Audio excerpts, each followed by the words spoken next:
Eh bien, bonjour à tous. Pour ceux qui sont arrivés depuis 5 minutes, vous avez vu qu'on avait des petits problèmes techniques, mais bon, heureusement qu'on est trois, on a réussi à tout résoudre.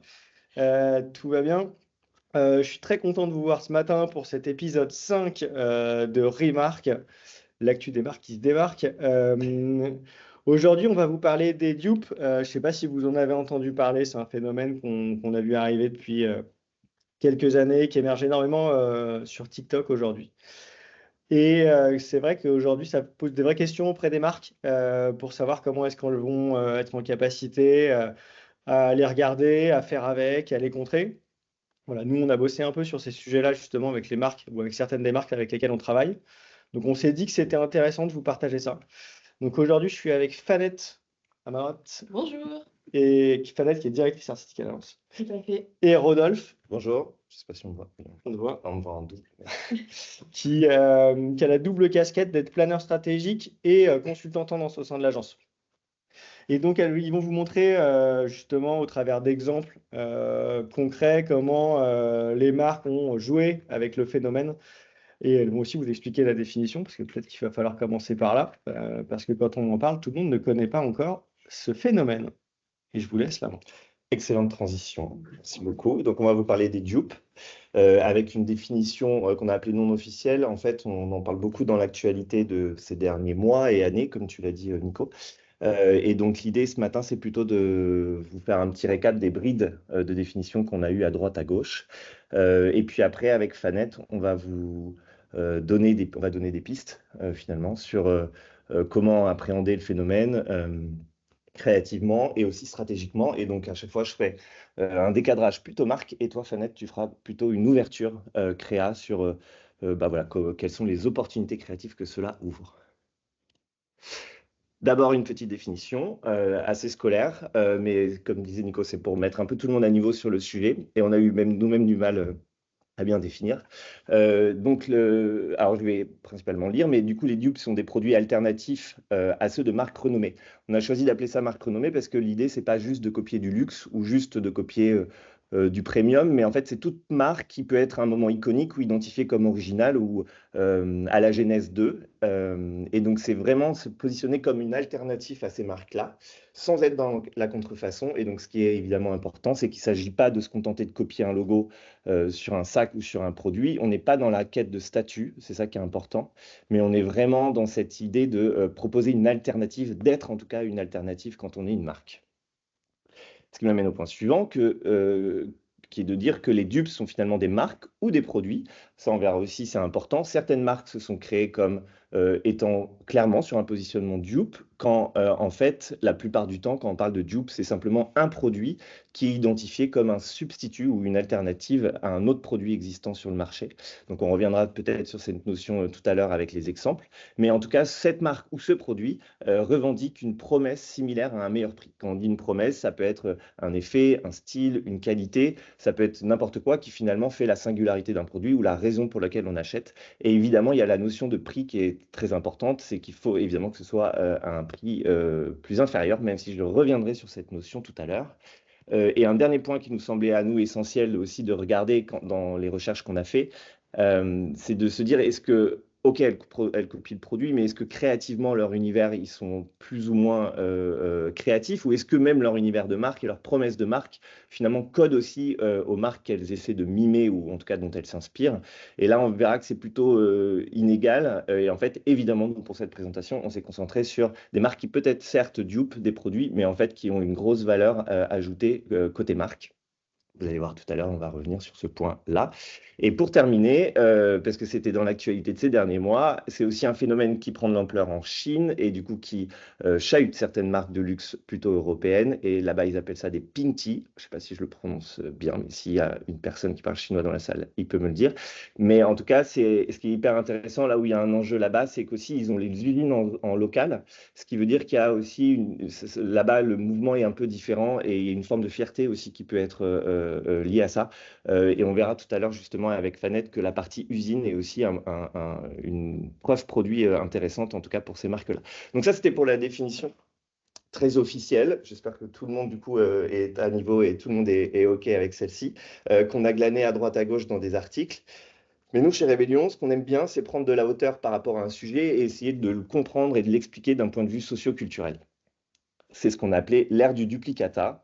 Et l'ère du duplicata, c'est finalement se dire que voilà, le monde dans lequel aujourd'hui on vit ressemble à beaucoup de choses qu'on connaît, sans être vraiment celui qu'on a l'impression de connaître. Et donc l'intelligence artificielle est par exemple un bon exemple. Elle crée, donc on rejoint sur cette frontière floue du dupe, où est-ce que avant la contrefaçon c'était du vrai ou du faux, et là en fait on est sur une frontière et l'intelligence artificielle c'est pareil, c'est-à-dire qu'elle crée, mais en même temps elle copie que ce qu'elle a appris.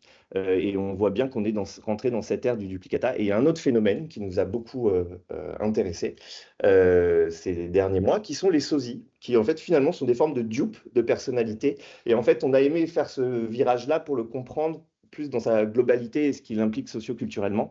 Et donc, en fait, on aimait beaucoup cet exemple. Alors, par exemple, là, vous avez à droite le sosie de Harry Styles. Dis-moi que je n'ai pas fait une Oui, c'est bêtise. ça. Merci. Et donc, à droite, c'est celui qui a gagné. À gauche, c'est celui qui a perdu. Et finalement, celui qui a perdu est aussi connu que celui qui a gagné. Et puis, en fait, finalement, on s'en fiche un peu parce que l'idée, c'est juste de passer un bon moment. Alors, d'ailleurs, il fait une référence à Sugar Melon, qui est un titre de Harry Styles. Et donc, du coup, il a été sosie parce qu'il avait du sucre et un melon, ce qui est très drôle parce que, du coup, c'est pas sur le physique, mais c'est sur le. Donc, c'est intelligent en même temps. Il y a une forme de. Voilà, c'est malin. Et en fait, vraiment, le truc, c'est de passer un bon moment. Donc, celui qui a gagné, par exemple, dit c'était le moment le plus cool de ma semaine. Et c'est pendant quelques secondes, en fait, on s'en fiche de l'original. D'ailleurs, je crois même que Timothée Chalamet a perdu son propre concours de sosie. Et donc, en fait, on voit que l'important, en tout cas, ce qui est en train de shifter, ce qui est en train de changer, c'est que l'original, on s'en fiche un peu tant que finalement, on s'amuse et qu'on passe un bon moment et qu'on est ensemble. Voilà. Pourquoi je fais ce détour? Parce que en fait, un peu comme pour les sosies, les dupes, c'est ce qui est un peu famous en ce moment. Enfin, c'est is the new fame. Donc voilà, c'est ce qui est célèbre. Et c'est ce qui nous intéressait, c'est quelles sont, au-delà de la définition que je vous ai donnée tout à l'heure, en fait, c'était passé par cet exemple, ça nous surtout nous montre qu'il y a une nouvelle grille de valeurs, en tout cas pour les jeunes, et aussi du coup une nouvelle grille de valeurs dans la consommation. Et c'est ça qu'on a voulu aller chercher ici pour finalement compléter cette définition. Et après, promis, on rentrera dans nos territoires. Le premier renseignement, il y en a trois. Le premier, c'est que le dupe doit être viral. C'est-à-dire que vous pouvez être une marque, créer un produit dupe en vous inspirant d'un concurrent en disant bah, moi, je vais le faire en moins cher, plus accessible et puis plus simple. En fait, ça ne fait pas de vous un dupe. Ça existe déjà parce que Zara s'est créé là-dessus. Et donc, du coup, enfin, voilà, c'est quelque chose qui existait déjà. Pour être un dupe, il faut être viral. C'est-à-dire qu'à un moment, il faut être relayé sur les réseaux sociaux. Si votre produit n'est pas relayé, pour nous, il ne rentre pas dans cette définition-là. Et c'est très important. Et notamment, d'ailleurs, quand le mouvement est né, il y avait ce mouvement du Dupe Challenge qui consistait à aller chez Zara et chez Chain et aller débusquer un peu les copies de l'un et de l'autre et faire des silhouettes quasiment identiques en fait des deux enseignes. Et en fait, ce qui est rigolo, c'est que le dupe, en fait, c'est un jeu pour les consommateurs, c'est un jeu comme les sosies, c'est un concours et en fait, on s'en fiche de qui gagne, mais en fait, c'est un jeu qui montre voilà, qu'on est intelligent, en tout cas qu'on est capable de décoder ce que les marques font, comme le monsieur qui a perdu son concours de sosie. En effet, il ne ressemblait pas du tout. Et voilà, et donc dans cette idée du dupe, en tout cas, il faut que le produit soit viral et sans ça, c'est juste bah, une inspi, mais c'est pas un dupe. Et donc, il y a vraiment cette notion de partage, de tips, de trouvailles. Et ce qui est intéressant aussi par rapport à la définition que je vous ai donnée tout à l'heure, la définition est très. En fait, elle donnait l'impression, et c'est ce qu'on voit quand on lit l'actualité sur ce sujet, que c'est les marques qui choisissent de faire des dupes, ou en tout cas qu'elles sont menacées par d'autres marques. Mais c'est bien de se rappeler que c'est un phénomène qui vient des réseaux sociaux et qui est né dans la beauté sur les réseaux sociaux. Et donc, c'est vraiment une reprise de pouvoir du consommateur sur les marques, et c'est ça qui nous intéresse. Le deuxième enseignement, c'est que c'est complètement librement assumé, comme ce concours de sosie où on assume d'être un sosie. Je n'étais pas partisan jusque-là des concours de sosie, mais ceux-là, je les trouve très drôles. Et en fait, on assume complètement d'être une célébrité, mais un peu moins belle, un peu moins machin, ou autre. Et en tout cas, il y a quelque chose là-dedans qui est très librement assumé. Et c'est pareil avec les dupes. Souvent, on fait la comparaison avec les faux, où avant, on ne disait pas trop quand on consommait du faux et on le cachait.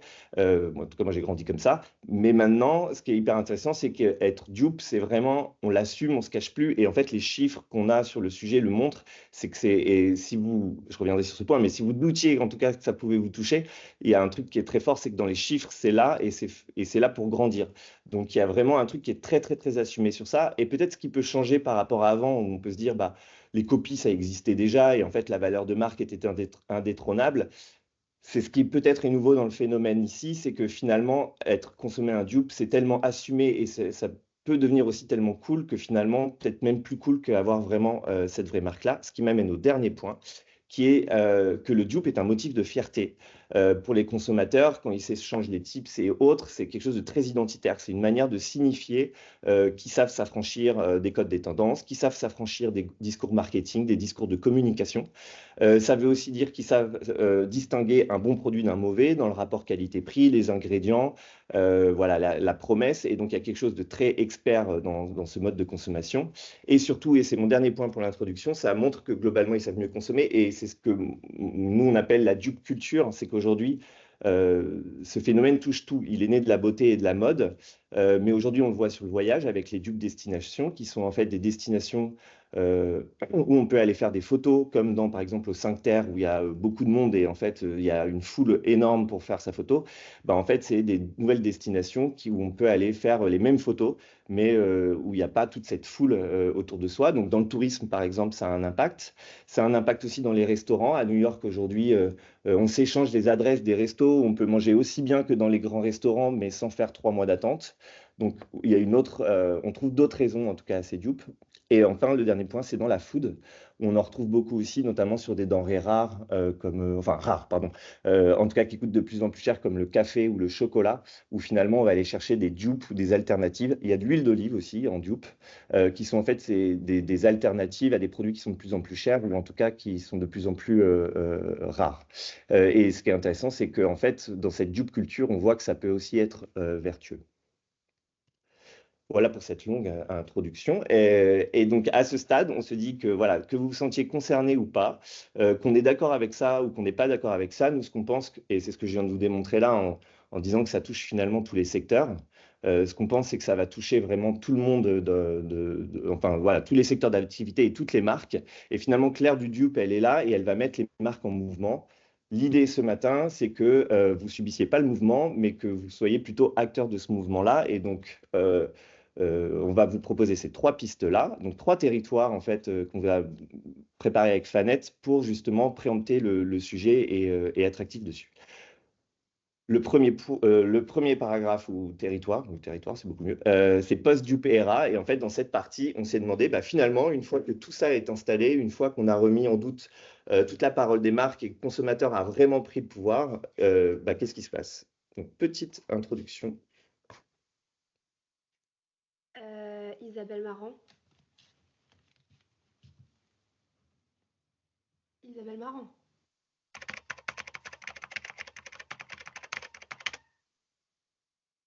These are my holy grail unsexy products that aren't overhyped, they're not overpriced, they just do the damn job every single time.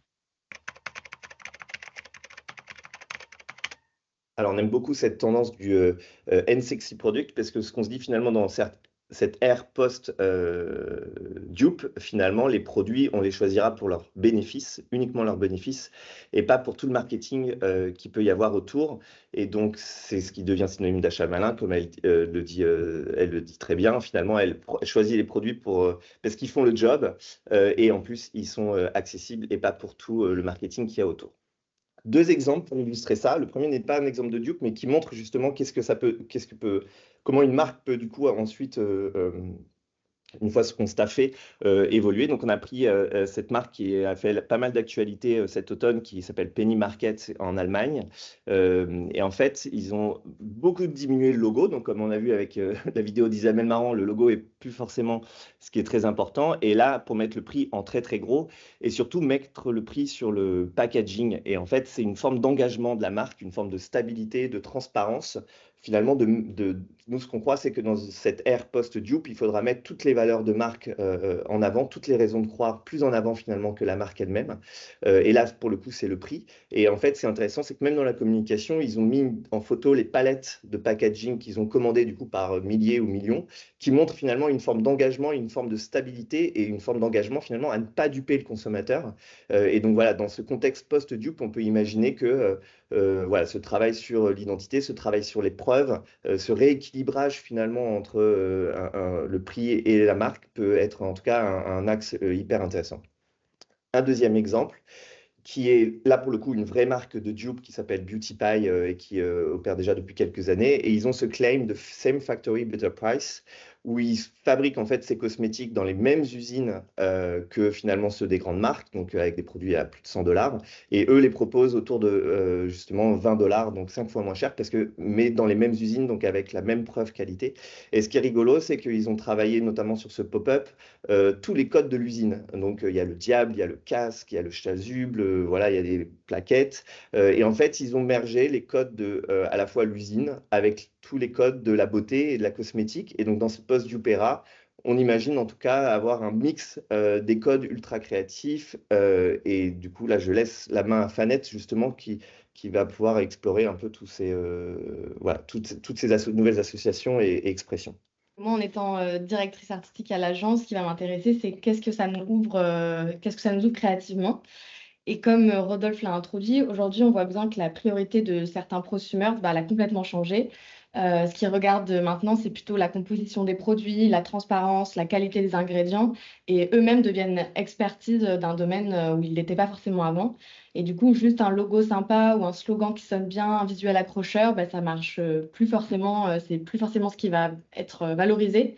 Et ces outils marketing classiques qui avant étaient le levier principal des marques, on peut se demander maintenant, est-ce qu'ils ont encore autant de poids? Et ce pull Isabelle Marant qu'on vous a montré, sans le logo, qu'est-ce qui devient? Et du coup, à partir de ça, on peut s'intéresser à la partie branding et créative qui me concerne un peu plus. Et du coup, se demander comment s'adresser à des gens qui vont vers des dupes pour arrêter de se faire duper. Du coup, on observe par des marques comme Typology, The Ordinary ou Aromazone qui se démarquent aujourd'hui pas du tout par leur packaging flamboyant, mais justement par une esthétique radicalement minimaliste, presque pharmaceutique et scientifique. Et paradoxalement, cette absence apparente de branding, elle devient une esthétique à part entière. C'est vraiment ça qui fait leur identité. Et du coup, elle s'adresse à des consommateurs qui rejettent les approches plutôt commerciales hyper évidentes. Et du coup, c'est des personnes qui recherchent plutôt de l'authenticité. Donc, on se retrouve face à des designs très minimalistes qui s'inscrivent dans des codes visuels qui évoquent plutôt la neutralité et la durabilité. Et bien que ce soit hyper réfléchi, marketingment parlant, toute cette esthétique minimaliste, mais il découle quand même d'une volonté de ne pas brander, de se concentrer sur le contenu du produit et pas sur le packaging. Et du coup, on peut se demander à quoi ça ressemblerait une marque sans aucun branding, avec un événement non brandé, plus de packaging, des matériaux réutilisables, etc. Et du coup, il y a tout un univers un peu qui s'ouvre à nous créativement. Je ne sais pas d'où sort ce son. Et du coup, on peut se demander aussi, est-ce que le non-branding ne deviendrait pas, quoi qu'il arrive, du branding? Et oui, Adèle, c'est méta. Deuxième territoire, Be Iconic. Yes. Peut-être que certaines marques d'entre vous se sentent en tout cas menacées par ces dupes et c'est tout à fait normal. Et donc dans cette partie, on va regarder justement des stratégies de certaines marques pour justement réaffirmer que les vraies iconiques, c'est bien elles. Petite vidéo d'introduction. Mon rêve ultime, une paire de tabis de chez Margiela, mais j'ai pas l'argent pour ça. Du coup, j'ai la solution. Franchement, pour 60 €, je vous jure qu'on s'y croit.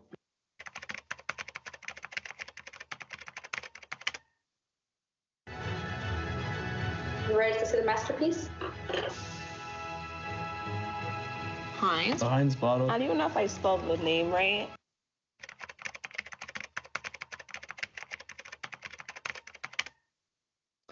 Donc tout l'enjeu dans cette partie, c'est de bien remontrer aux gens, enfin aux consommateurs, à quel point la marque est iconique. Et donc pour ça, deux benchmarks. La première qui est Lululemon, copier jamais égalé, qui en fait a... alors Lululemon est une marque qui est très touchée par le phénomène du dupe. On trouve énormément de dupes de leurs leggings sur Amazon notamment. Et donc la marque l'année dernière, donc c'était à l'automne dernier, qui a fait toute une stratégie pour le lancement de son nouveau legging autour de ces dupes-là. Et en fait, elle a proposé donc un événement qui est, peut-être tu peux le lancer, parfait, qui est cet événement que vous avez ici, qui en fait propose aux consommatrices de venir avec leur dupe voilà, de le lancer dans la panière et d'aller essayer un vrai produit Lululemon et de finalement repartir avec. Et donc, c'est à la fois intéressant de voir qu'une marque aussi iconique doive en tout cas remontrer, refaire des preuves et du comparatif produit. Et en même temps, c'est une manière totalement assumée et ça montre que la marque aussi est totalement sûre, en tout cas, de la qualité et de la différence et du bénéfice de ses produits. Un autre exemple, on appelait prêcher le faux pour être le vrai, avec CeraVe. Alors là, c'est en plusieurs temps. À gauche, je vais lancer la vidéo. C'est une communication qu'ils ont lancée. Donc, c'était un dispositif assez large avec une vidéo au cœur et une idée au cœur qui est que Michael Cera est le créateur de la marque CeraVe.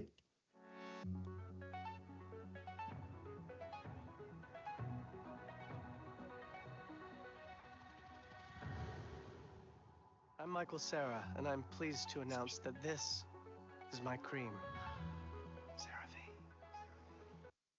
Donc ça, c'est je vois autour de moi. Donc, en tout cas, voilà, ça, c'est l'idée. Et après, ils ont développé plein de vidéos et de communications sur les réseaux sociaux autour de cette idée. Donc, celle-ci, c'est pour leurs employés. Si jamais vous croisez Michael Cera dans les magasins, il ne travaille pas pour nous. Donc, celle-ci était très drôle. Et il y a d'autres vidéos qui sont faites quand ils envoient les packaging, enfin des produits aux influenceurs. Il y a la tête de Michael Cera, en gros, sur le packaging. Voilà, donc ils ont vraiment pris l'idée et pour qu'elle marche, ils l'ont vraiment déployée sur tous les points de contact. Mais là où c'est intéressant, c'est qu'ils ont fait ça pendant plusieurs semaines. Je peux vous dire combien de temps, mais ils ont fait ça pendant quelques temps. Et en fait, à un moment, il y a eu une fois que on va dire que l'attention a été captée sur cette campagne totalement fausse, et ben en fait, ils ont montré cette campagne. That is literally a narwhal, and that's Michael Cera. Dermatologist. I love him, and just hanging with a narwhal. Ceramides. So he's talking about ceramides. Hydration. Love it. I'm telling them our story. What story? CeraVe, developed with Michael Cera. No. That's me. You are Michael Cera, but you didn't develop CeraVe. We need to stop the madness because there are online rumors that Michael Cera developed CeraVe, and he is now claiming that he developed CeraVe, and that is completely false. CeraVe is developed with dermatologists. On n'a pas fermé la phrase, mais ça a été développé par des dermatologistes. Et ce qui est intéressant dans la mécanique, c'est qu'on fait quelque chose de totalement faux pour à la fin redonner la parole aux scientifiques et aux experts. Et dans l'actualité, voilà, dans ce moment, en tout cas, arriver à donner de l'attention sur les experts, les scientifiques et là, une dermatologiste, c'était plutôt une bonne mécanique. Et donc, voilà. Et donc, Fanette va maintenant voir comment est développé ce territoire créativement. Exactement. Donc, tout ce territoire sur vraiment l'iconicité, qu'est-ce qui nous inspire pour les marques? Ben, que les marques, elles peuvent aussi affirmer haut et fort leur iconicité face à l'ascension des dupes et qu'elles peuvent du coup jouer avec leur code. C'est hyper important d'aller du coup chercher les consommateurs hyper fidèles à la marque et qui vont être attachés au symbole. Du coup, ce qui est important ici, c'est vraiment de jouer sur les codes d'une marque. Qu'est-ce qui fait qu'une marque est reconnaissable? Et on le voyait avec cet exemple de McDo qui joue sur l'odeur iconique de ses frites en une simple activation. Et on a aussi un exemple brillant avec Bouillon Cube qui s'inspire de la tendance des mini-sacs qu'on a pu observer chez Jacquemus ces dernières années. Et ici, du coup, il crée presque le dupe du sac Chiquito qui fait la taille parfaite d'un bouillon cube. Et cette campagne, elle envoie un message d'affirmation qui reprend un élément hyper simple mais essentiel du produit, c'est la forme des bouillons cubes.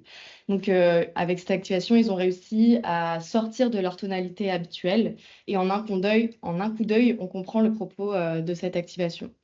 Et justement, cette notion de tonalité, elle est hyper importante dans ce territoire parce qu'on est face à des marques qui s'assument, qui n'ont pas froid aux yeux, des marques qui sont installées et qui montrent qu'elles n'ont peur de personne. Donc ici, on recherche une attitude bold où l'on ne s'excuse pas.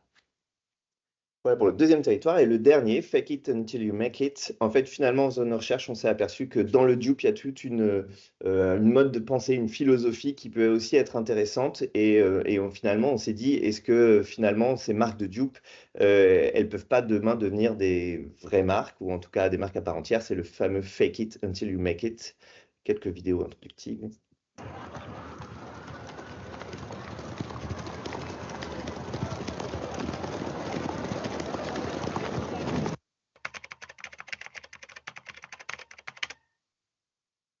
Values, we democratize access to the best of beauty.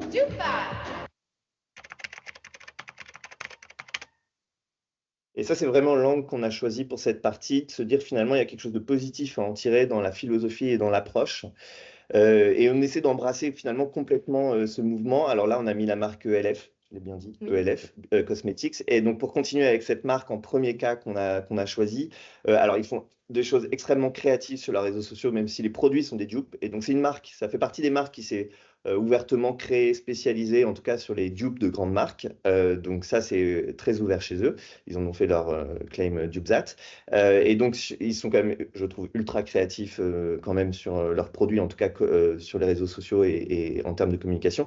Mais moi, ce qui m'intéresse ici, c'est de se dire finalement, les tendances sont les mêmes pour tous. On va toutes les marques finalement avoir les mêmes ingrédients, les mêmes produits, les mêmes promesses. C'est une forme d'homogénéisation parce que tout va très vite et en fait, dès que quelque chose fonctionne, toutes les marques en fait arrivent à se mettre dessus. Et finalement, demain, la valeur de marque ou la singularité de marque, elle sera évidemment pas tant que ça sur le produit, si toutes les marques finalement ont les mêmes. Et ce qui est hyper intéressant, c'est que ELF Cosmétiques a du coup énormément en revanche travaillé sur l'engagement, le commitment de la marque, son purpose, sa raison d'être. Et donc ils ont fait toute cette campagne que vous avez dans les petites images ici, où ils disent que voilà, ils ont changé leur board avec une forme de parité homme-femme, même je crois qu'il y a plus de femmes que d'hommes. Ils démocratisent la beauté, c'est ce qu'on a vu tout à l'heure. Ils créent des endroits où c'est agréable de travailler. Et c'est intéressant parce qu'ils ont du coup inversé leur positionnement produit qui est le dupe en disant aux vraies marques, par DupeZat, qui est comme un pied de nez ou comme un défi à aller en tout cas copier tous les engagements qu'ils font pour les gens. Et ça, pour nous, c'est hyper intéressant, c'est de se dire que finalement, dans ce monde post-dupe, on se différenciera peut-être de moins en moins par le produit, mais de plus en plus par le discours de marque, la raison d'être et ce qu'on a envie de transmettre. Et donc, on aimait beaucoup le fait qu'ils ont inversé le DupeZat, alors que c'est eux-mêmes qui dupent les grandes marques et qui, en tout cas, défient les autres grandes marques de les suivre sur tous ces engagements sociétaux. Et donc, comme on disait, ils maîtrisent parfaitement bien aussi les codes des réseaux sociaux. Il y a beaucoup de licornes, voilà, ce qui plaît beaucoup à ma fille, en passant. Et une deuxième marque qui nous intéressait, qui est Mishift. Alors, est-ce que c'est une marque? C'est une marque, c'est une entreprise, mais en même temps, c'est un collectif artistique. Ça, c'est important pour comprendre le phénomène, donc ça a quelques années. Mais quand ils se sont créés, ce collectif, ils avaient cette philosophie de on n'a rien à perdre. Et ce qu'on aime bien dans le dupe, c'est finalement de se dire il y a quelque chose de très audacieux là-dedans. Et en fait, on pense beaucoup dans des contraintes légales, on pense beaucoup dans des contraintes, en tout cas en marketing. Et quand cette boîte s'est créée, ils se sont dit on n'a rien à perdre et ils pensaient. En fait, ils ont existé en se disant peut-être que la semaine prochaine, on sera fermé. Et c'était vraiment leur motto au début, de commencer comme ça, et notamment quand ils ont créé la Vans en bas, qui était sans du tout l'autorisation de Vans. Donc Vans, je crois, je ne sais pas s'ils l'ont fait ou pas, mais en tout cas, c'est posé la question de porter plainte pour la propriété intellectuelle de cette paire de Vans. Pour eux, dans leur philosophie, il y avait vraiment ce truc, on n'a rien à perdre. Et en fait, ce qui est hyper intéressant, c'est que ça a été créatif, très créatif, et ça ouvre plein de possibilités. Et on est dans la partie fake it until you make it. Donc, ils ont fait beaucoup de faux au début, énormément. Nike aussi leur a fait un procès pour les Nike Satan. Mais petit à petit, LVMH a investi dans la boîte. Et aujourd'hui, par exemple, ça, c'est une campagne qui est sortie il n'y a pas très longtemps de Timberland.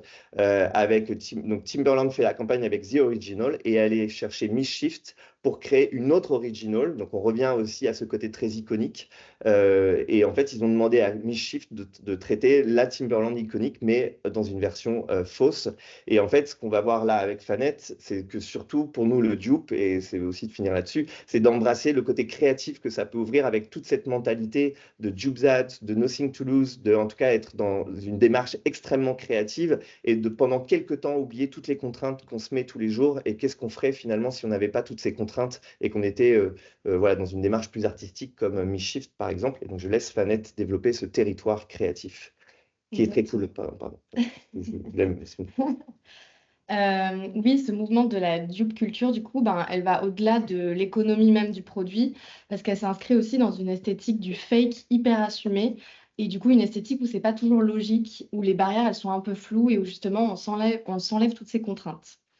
Rhode, la marque de soins de Hailey Bieber, elle l'a bien compris en mettant en avant ses glosses dans des situations qui ne sont pas du tout cohérentes avec l'utilisation du produit. Et ici, on ne recherche pas du tout la vraisemblance, mais plutôt l'émerveillement. On capitalise sur des textures glacées, gourmandes, lumineuses, presque fantasmées, qui du coup font référence au gloss. Et cette recherche du beau absolu qui permet à Rhode d'aller au-delà de l'objet utilitaire, au-delà du premier degré. Et ben la marque, du coup, elle explore des territoires presque artistiques, comme le disait Rodolphe. Ici, on ne vend pas que des glosses, on vend une vision. Et là, en l'occurrence, on vend de la cosmétique, mais aussi on vend de la food. Et il n'y a pas que les marques qui s'en amusent. Rodolphe a commencé à en parler. Est-ce que vous vous rappelez quand du coup Timothée Chalamet est venu à son propre concours de sosie? Et ici, du coup, on se rend compte que même les stars, elles peuvent jouer avec leur code. Et du coup, quand on participe à un concours de sosie, on ne cherche pas seulement à ressembler physiquement à une personne célèbre, mais aussi à incarner les codes qui définissent son image. Du coup, là, on a une petite convergence entre la pop culture, l'industrie du marketing et les dynamiques d'identité. Et du coup, ben, les marques, elles peuvent s'en inspirer de ça, d'aller exploiter pleinement les imitations ou les relectures de leur code pour alimenter leur propre mythologie. Et on le voit aussi avec Marc Jacobs, qui s'inspire d'un code bien particulier dans son secteur, les mannequins qui tombent pendant les défilés. Donc, je ne sais pas si vous l'avez vu, cette vidéo, mais la marque se réapproprie ces chutes pour en faire un puissant outil de communication avec cette vidéo très simple qui, en moins de 24 heures, cumule 3,5 millions de vues et aujourd'hui le triple, je crois. Pour conclure ce territoire, du coup, ce territoire, il nous pousse à assumer le fake pleinement, de pousser les marques à jouer avec leur code et à les casser parce qu'il ne faut pas toujours respecter les règles pour pouvoir en créer de nouvelles. Alors, on vous invite à rejoindre le mouvement. Bravo, très belle conclusion. Du coup, bah, voilà, est-ce que vous êtes prêts à l'ère du dupe? En tout cas, nous, c'est un sujet qui nous inspire énormément créativement. Et donc, voilà pour cette présentation. Est-ce que Nico, tu veux faire quelque chose? Merci à tous les deux. Merci à tout le monde d'avoir été présent.